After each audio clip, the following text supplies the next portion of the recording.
So, if you're not sure if you should get this book about the origin story of the Lady Tremaine, well, you click on the right video. So at the end of this video, we're gonna find out if this book is for you. So, stay tuned with me.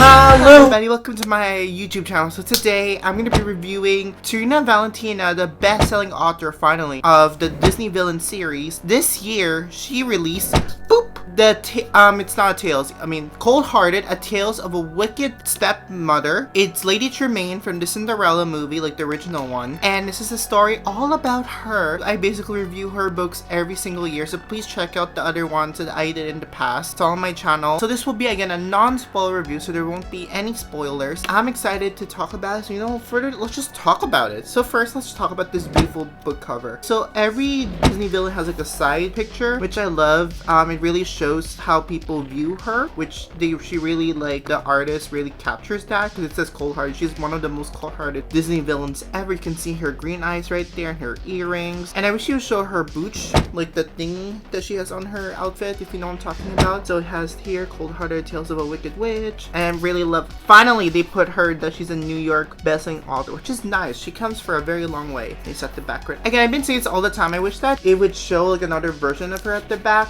and if you open, this is what I love about the hardcover book, is it has another version of her, which is so nice. She looks kind of scary with the key, because the key really haunts everybody. So it's just nothing, and then it's just plain black, because she's a very black character. For the book wise, it's like this. There's just a chapter, and I love the handwriting. It's like, it just feels like you're reading like a very like fairy tale journal. It's another way for me to describe it. Yeah, it's a very beautiful cover. Yeah, it's an interesting look. It just makes you want to know more about her. Like, why is she cold-hearted and all? To do a brief summary of what this book is about, Lady Tremaine is about, it's the evil stepmother from Cinderella. We found out that it's supposed to be her happily ever after, and so we found out stuff about her origin story, like as to like why does she hate Cinderella so much, which she kind of it explains pretty well. How she treats, what's her life like before she meets Cinderella's like father, like lots of questions. If you have an original, it's all answers here on Serena's words and all. It's different from the live action Cinderella. It's like its own thing. It's nice to see. It's pretty dark, I gotta say. Let's start with like how I feel about the story. Oh my god! After reading this book yesterday, when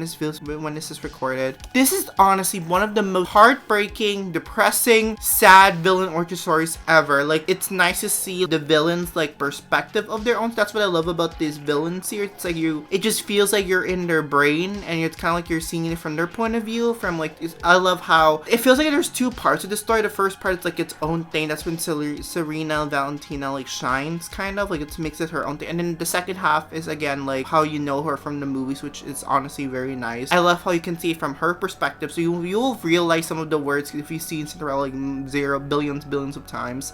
I feel like, if you guys are wondering, is this like a continuation of the author? Not really. It just feels like its own thing, which I love about it. It feels like it's all Lady Tremaine. There's a bit of like odd sisters. They will show up briefly like at the end, and like they're scattered and all. As I said, this is a very like, especially the ending, it's such a very heartbreaking story to read towards the end. Like, it really broke my heart. I think it's probably one of the darkest backstory ever than the Evil Queen, I gotta say. Evil Queen is like very heartbreaking, and the She is another heartbreaking story. You understand why she becomes cold-hearted and all. I really love the idea they explore like cold-hearted and all. And what I love about her story and the stepsisters, Drizella and Anastasia, is that it's very like parallel to Cinderella's story herself. You'll know what I mean once you read this book. There's like some like parallels and all, like a great metaphor. And if you guys are wondering, how is Cinderella treated in this book? To be honest with you, she does still have the nature how we know her in the film, but her behavior, because majority of the part it takes her when she's still a child. I just find it like so bizarre. Like, I wasn't really sure if I like should like her or hate her at the same time, like what Lady Tremaine did. Again, she's a child, so like her behavior is kind of like bizarre in my opinion. It's less bizarre versus how they treat like like Snow White, but like it's very weird. It stays true to like, I don't know. I understand Cinderella's such a hard character character to write. Sometimes, like in the villain's origin story, like how do you hate this innocent, very, very kind girl? So she was very, you know, I don't know, find it very bizarre, but again, she's still a child. The stepsisters, or unfortunately, they were like sidelines, and they're like side characters towards the end. They kind of have like a major role towards like half of the story once we get into like, you know, the Cinderella story. Anyway, speaking of stepsister, I love how they ended their story. Like it's so, you know, it just makes me feel happy for them. Like they at least got, you know, their happily ever after. As I said, it's like very parallel to Cinderella's like story. It's like very cute. I just wish that I wish I could have seen that, you know, in live action or animation. Yeah, I understand like some readers might find a hard time like learning that, oh yeah, we have time travel and all, we have like jump into time. I find, yeah, it's something that took me a while. Oh yeah, we are moving forward, like we're moving like how many years later, because I thought we were still in the same, you know, period. So be aware of that. You might be confused with like, oh, we move forward from the time, because it wasn't, I don't know, it wasn't really clarified for me like years have later. But yeah, again, like I love the world building of the story, like especially how she came into Cinderella's like world and all. I love how the Serena Valentino like explored. It's like, oh my god, I want to go there too myself. Like I want to see this, like, you know, adapted to live action or something. And it's nice to see other callbacks from the other series too. And also once you read it, you probably will like, oh, I want to read, you know, like Beauty and the Beast, like Belle's, you know,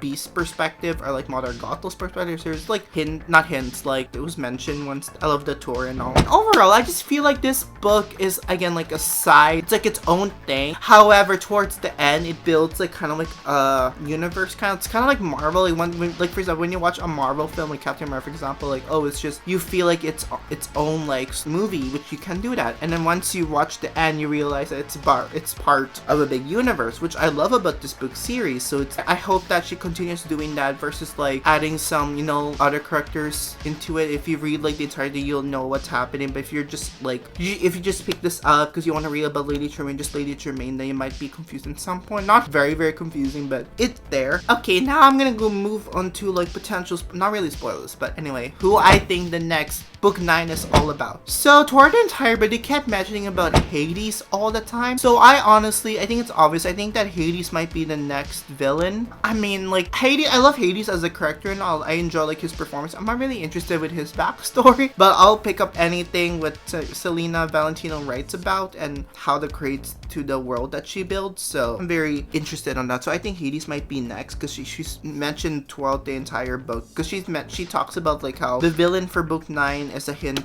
in this one. So there's that. Yeah, it's nice to see where Lady Tremaine is from, kind of connects to like Corella kind of ish. To conclude this discussion review, this is honestly probably one of my favorite Disney villain origin stories that Serena Valentino wrote. She's like top 3 or top 5, like my favorite Disney villain. I really enjoy like learning stuff about her. It kind of changed my perspective of how I view her now. So that would be pretty interesting when I watch like Cinderella again, which I will, the original one, and seeing like her. But that's what I love about this book. Like it made me see like a different, oh, that's what they were doing behind the scenes during those moments in the film. I like, kind of feels like the gap holes. And yeah, I would love them. I would love Disney to turn this into like, I know they were planning to do like a Disney Plus show, but that got canceled unfortunately. But I would love them to adapt like this story at least. Like I feel like it would be such a good adaptation, and it's very, you know, very dark, and it's nice to see, as I said, it's nice to see other villains' perspective of the story, since it's very popular with Disney right now. Like they did Maleficent, and then this year they did Corella, which is very, you know, nice. I think in the future they should do this formula like what Marvel's doing when they do their solo films, make it its own thing, and then towards the end they can add some like stuff that is mentioned about the Odd Sisters, whatever, like the big Serena Valentino like universe, the Disney villains, how they're all connected and all. So again, I think that you should definitely get this part of your bookshelf. If you're a big fan of Cinderella, or of course you're a Disney villain, I think you should get this one. It's a great addition to your Cinderella collection, and it's a great one to add in your collection. It's so beautiful, and you learn stuff about her. Yeah, again, to be honest with you, I don't think you need to read like the other like 7 books of Lady Tremaine. You can just read this on its own, and you might be like a few confused like who these characters are, but it's up to you if you want to read the other ones. But you honestly don't need to read like the other 7 books. Again, it's nice to know like what's happening in other series, but like you don't need to. You can just read this on its own. It's not a big problem, to be honest with you. Yeah, again, it's not a problem if you read the other books too. That would be nice, but you don't have to. So again, that concludes my review for the Lady Tremaine origin story. So leave comments below what do you think of this? What do you think of her story? Please mark as spoilers if it's talk about spoilers. And which Disney villains do you think it's next? And which one's your favorite Disney villain story that she had told so far? So again, once again, thank you so much for watching this video. It's not a really sponsored video. I just got it on my own, and I really had a great time, even though it was very, very dark and depressing. And it made me really dislike, I guess, the villain of this story. Kind of obvious who it is. But so thank you so much, and I hope to see you all next time whenever my next video. Okay, have a wonderful day. Okay, bye. Poof. All honestly, this story isn't boring. It's just pretty, like, very entertaining. Oh, wait, that's it? Okay.